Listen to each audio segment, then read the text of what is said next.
Okey, bismillahirrahmanirrahim. Terima kasih Cik Rosli kerana dapat bersama saya pada pagi ni. Kita ada sesi interview sikitlah berkaitan kaunseling silang budaya, multicultural counselling. Jadi apa-apa pun berkaitan persoalan-persoalan saya timbulkan sebenarnya tak ada betul salah. Cik Rosli boleh jawab, tak ada betul salah, dan juga kalau kata Cik Rosli tak perlu jawab pun kita tak ada masalah. Kita boleh terima juga. Okey, boleh kita mulakan? Okey, boleh. Pertamanya memang alhamdulillah lah kita dapat berjumpa pada pagi ni. Maksudnya alhamdulillah sihat saya. Alhamdulillah. Kalau kita ikut urutan ni memang umur Cik Rosli 50 tahun sekarang Umur saya 50 tahun. Okey. Okey, kita mula kan. Okey, nama Kita saya Muhammad Rosli bin Mahmud.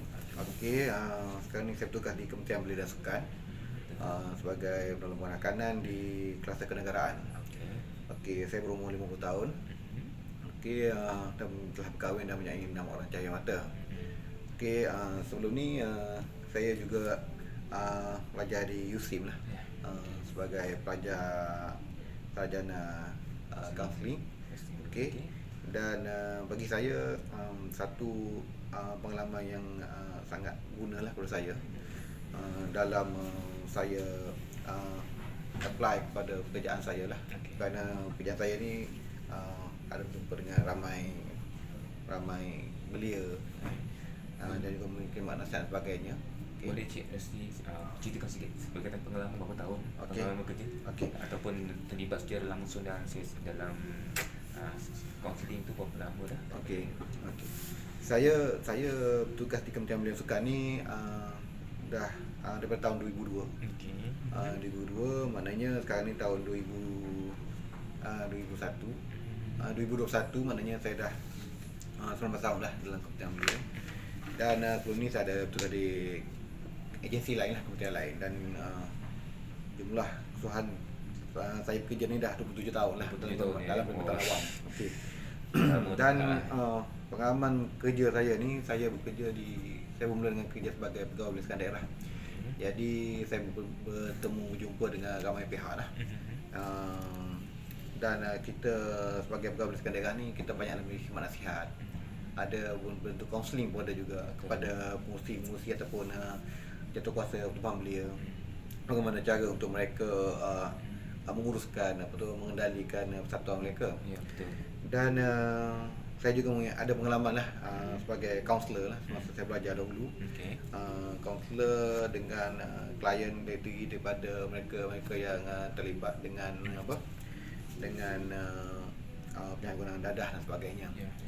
Dan pengalaman berkenaan amat guna lah kepada saya, dan itulah yang saya ingin kongsikan pada hari ini lah. Cik Sebudin lah. Okey, boleh saya tanya sebagai kaunselor maksudnya tadi Cik Rosli dah terangkan peranan sebagai kaunselor memberi nasihat kepada belia dan persatuan pengurusi persatuan belia berkaitan masalah berkaitan apa saja masalah kan. Apa pandangan Cik Rosli berkaitan istilah multicultural counselling, maksudnya pelbagaian. Pertama sekali, untuk kita menjadi seorang kaunselor yang cekap untuk kita berhadapan ataupun kita situasi untuk multicultural ni. Jadi kita pertama sekali kita kena tiada prejudis. Kita kena dengan nama lain, kita penerimaan tanpa syarat lah kepada klien kita lah. Walau apa saja latar belakang mereka, kita kena terima. Dan kita sebagai kaunselor, kita kena mengkaji lah, kena faham, kena mahir tentang apa itu silang budaya, apa itu culture ataupun budaya yang dibawa oleh klien kita. Contohnya dari segi etniknya, dari segi dari mana dia asal dan sebagainya, demografi dan sebagainya. Itu membawa kepada perbezaan setiap individu itu. Jadi bagi saya, untuk menjadi kaunselor macam yang cakap, kita mesti ada faktor-faktor yang berkenaan lah, yang tersebut lah. Kita tiada prejudis, kita mesti menerima tanpa syarat klien kita, dan juga kita mesti faham tentang budaya atau budaya mana kita kena study lah. Sebagai kaunselor kita mesti study. Kita mesti study tentang tentang budaya kau. Terutamanya kita di Malaysia ni kita mempunyai berbilang etnik, agama dan sebagainya. Kita mesti faham kerana kita berhadapan dengan klien kita yang pelbagai. Dan dari kita lain, kita mesti meletakkan diri kita sama level dengan maksudnya Ya. sebelum kita Ya. memula. Kita cuba untuk membantu Empathy lah. mereka. Kita cuba untuk membantu mereka. Dan masa sama kita mesti faham tentang daripada mana mereka datang, budaya mereka, okey, sosioekonomi mereka. Itu membawa kepada perbezaan di antara individu-individu yang sebagai klien kita lah. Okey. Okey, boleh berbalik pada soalan kedua saya. Boleh Cik Rosli terangkan sedikit adakah pengalaman yang banyak pengalaman yang Cik Rosli lalui sepanjang sebagai menjadi kaunselor dengan apabila berhadapan dengan berbagai kaum, berbagai ragam pelanggan.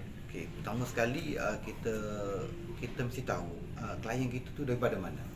Contohnya saya pernah mempunyai klien lah daripada sini saja, daripada Kuala Lumpur. Tapi beliau telah menetap di Amerika Syarikat, di US selama lebih kurang 30 tahun. So dia telah membawa budaya atau culture US lah. Sebab sebahagian besar hidup dewasa dia di US. So kita mesti faham tentang apa budaya yang telah dia amalkan. Diamalkan, ya. So kita mesti faham dan kita mesti menerimanya. Dan yang keduanya, semasa saya belajar dulu, kita ada membuat satu lawatan untuk kita khidmat masyarakat kita lah kepada penduduk orang asli. Kami, tim saya masa tu sampai 5 pelajar, 5 orang. Kita telah masuki kampung orang asli di Kampung Gedohong, Seremban. Kenapa kita masuk sana? Kita nak tengok budaya orang asli ni berbeza daripada kita. Kita tahu budaya orang asli ni berbeza daripada kita. So sebelum kami masuk, kami telah study dulu tentang budaya orang asli suku berkenaan.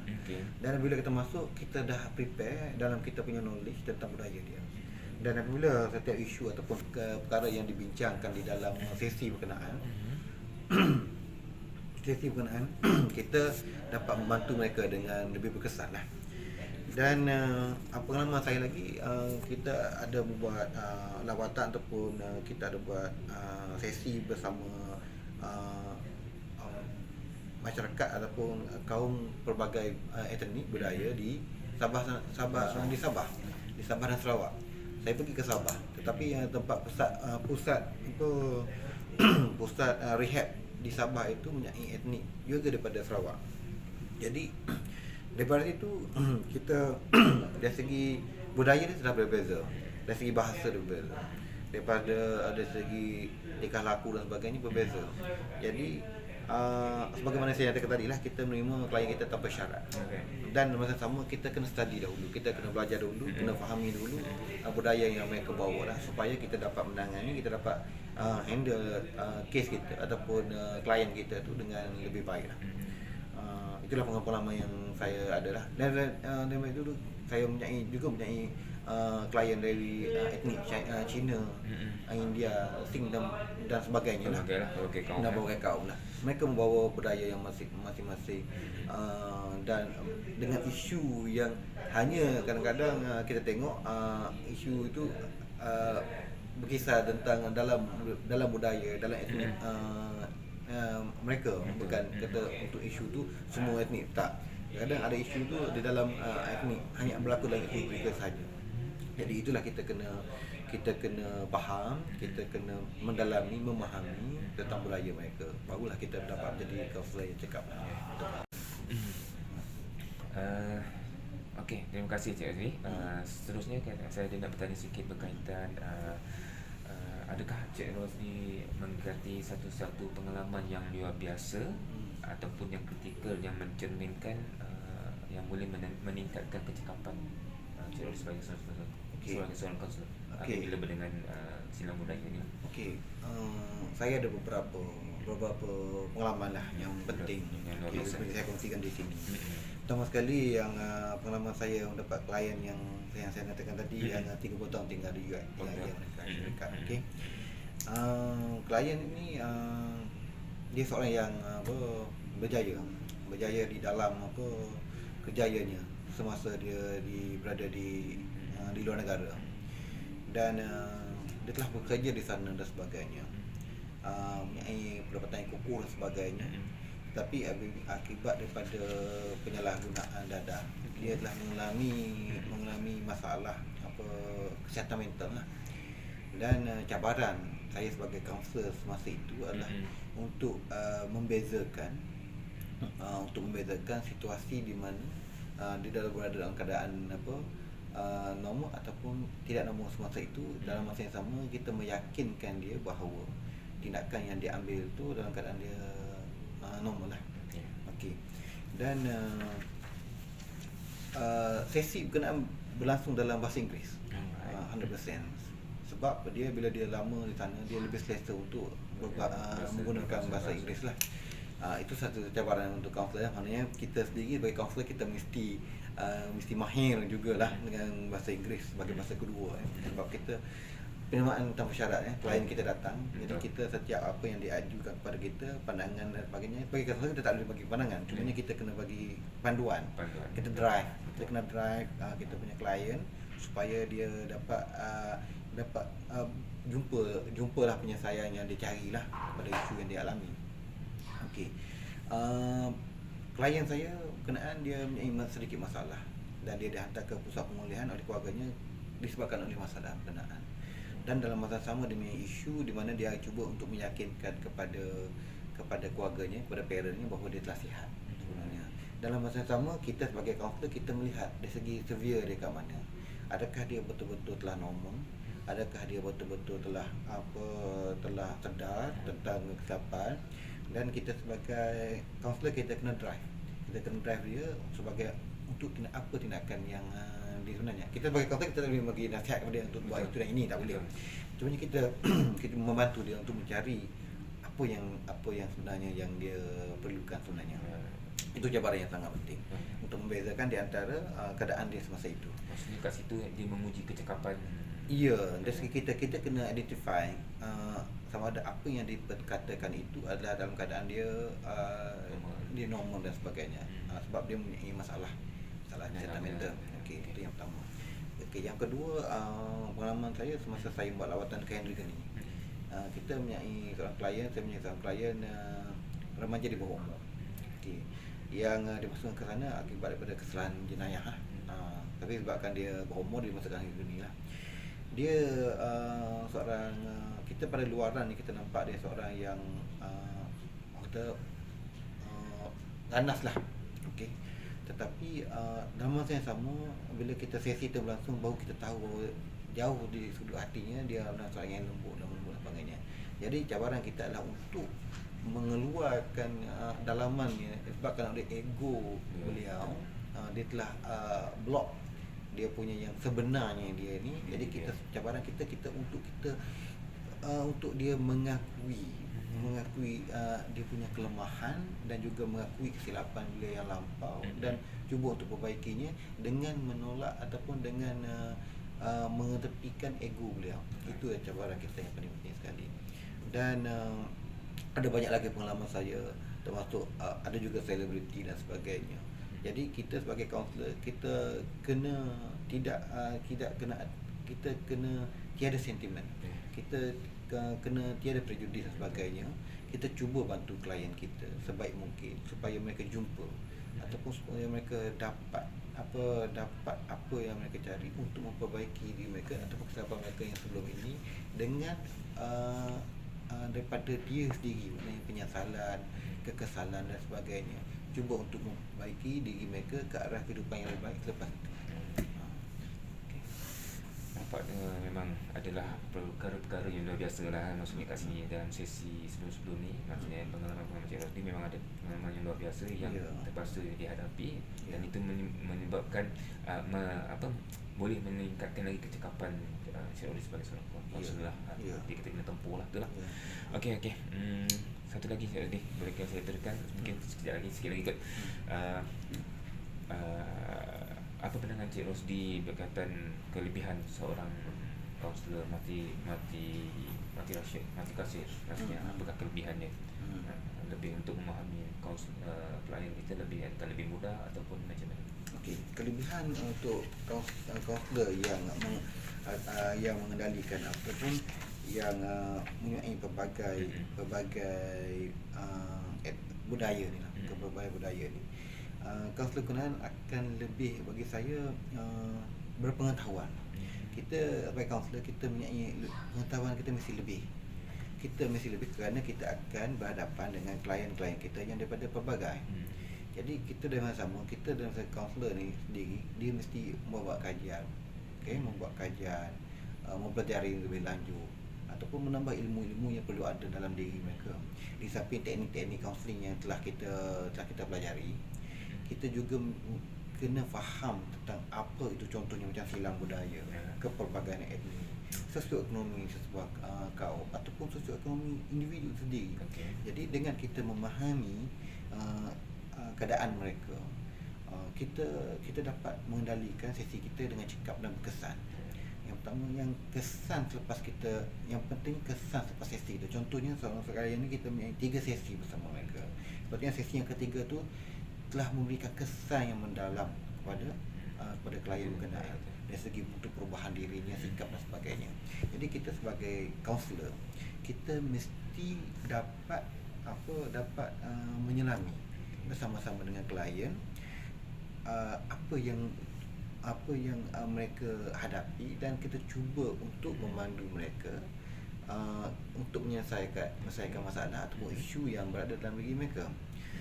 Jadi setiap sebagaimana saya katakan tadi, setiap kaum ataupun etnik, dia mempunyai dari segi budaya dia, dari segi agama, dari segi kehidupan dan sebagainya, ia berbeza.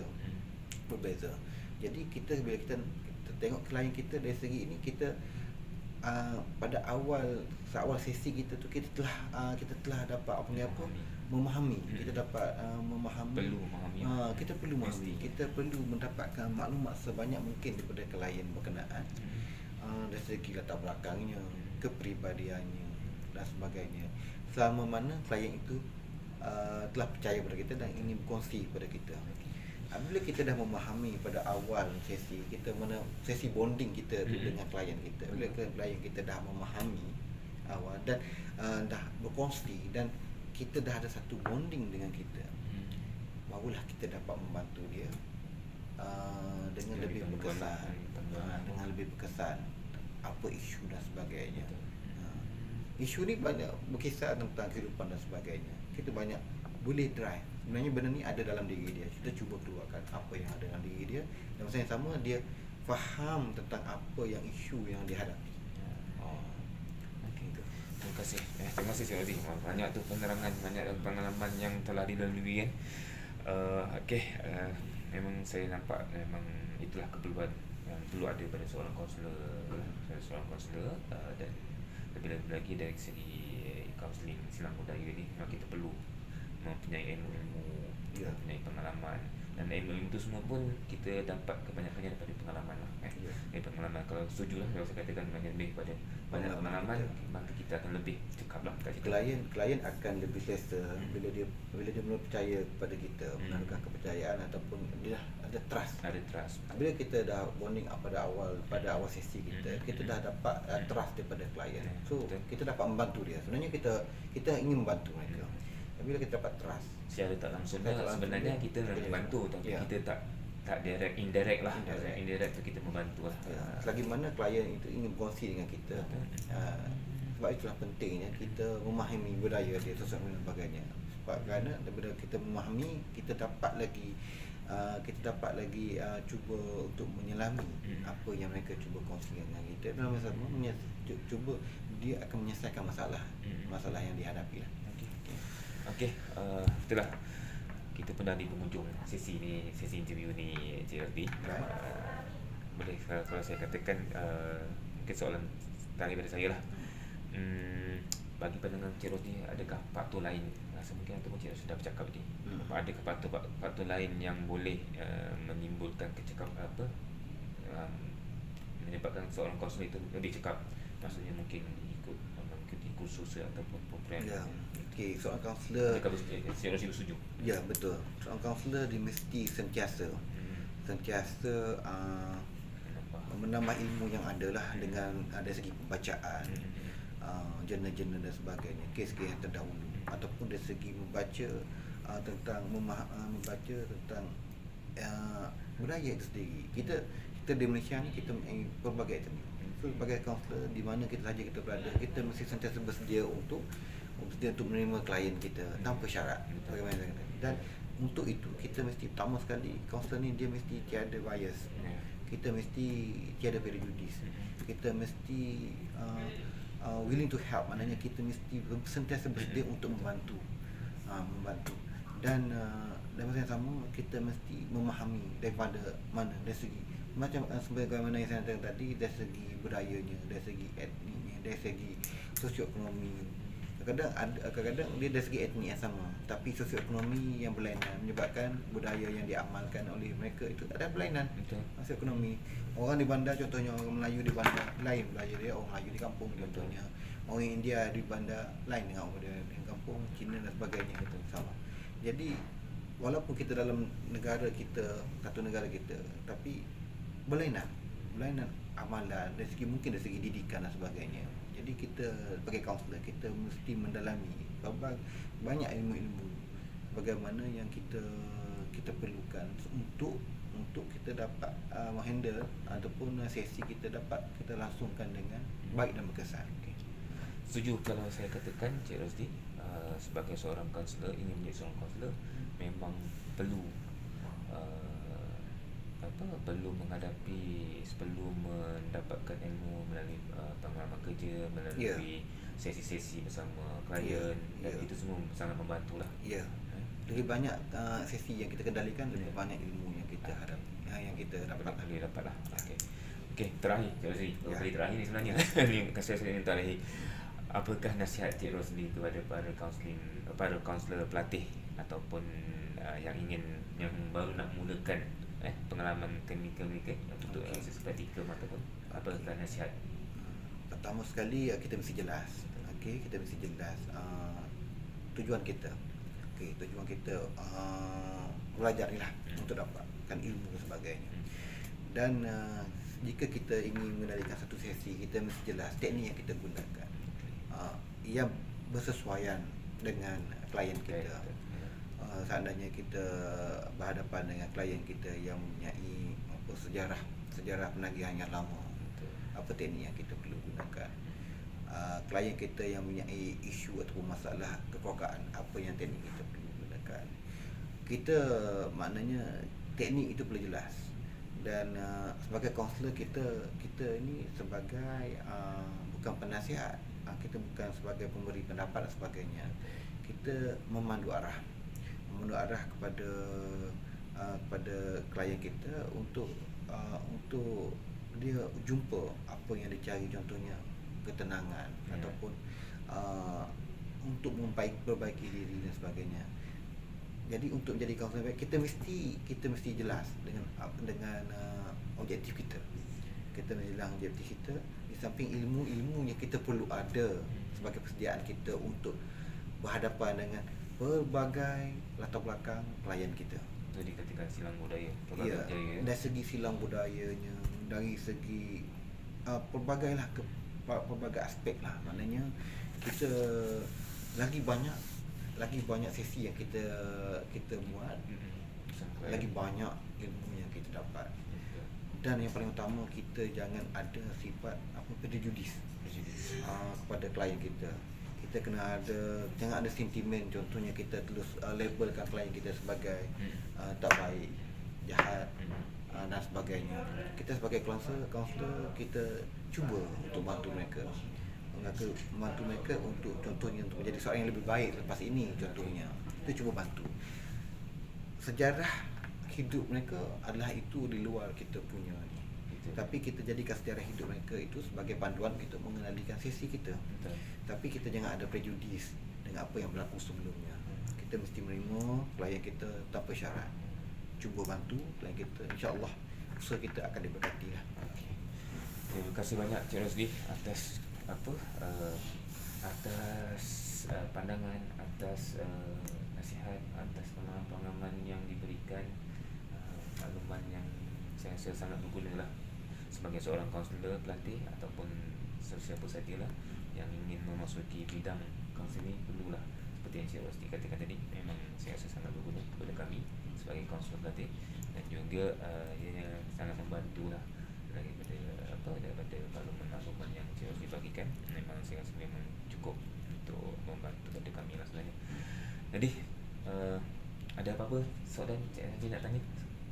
Semoga sebagai penutup. Sebagai penutup semoga Cik Syarifudin dapat menjalani sesi internship Betul. dengan jayanya. Kalau dulu semasa saya internship saya selama 6 bulan. Betul.